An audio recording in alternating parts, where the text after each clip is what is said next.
সেদিন রাতে রাস্তা দিয়ে ফিরছি, দেখি রাস্তার ধারে একটা লোক চিত হয়ে শুয়ে আছে। আমি কাছে গেলাম, দেখি তার মাথার গোড়ায় 4টে বিয়ারের বোতল, 2টো হুইস্কির বোতল আর একটা গাঁজার কলকে পড়ে। আমি বললাম, এই আবার কে রে? ডাকলাম, ও দাদা। আহ, আরে এসব কি আপনি খেয়েছেন? আহ, আরে কেন খেয়েছেন?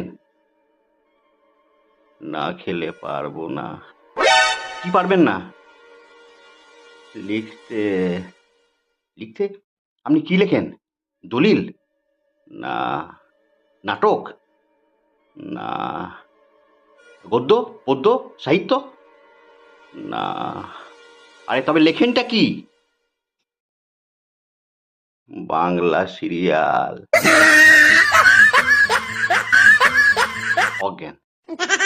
উনি নন, আমি।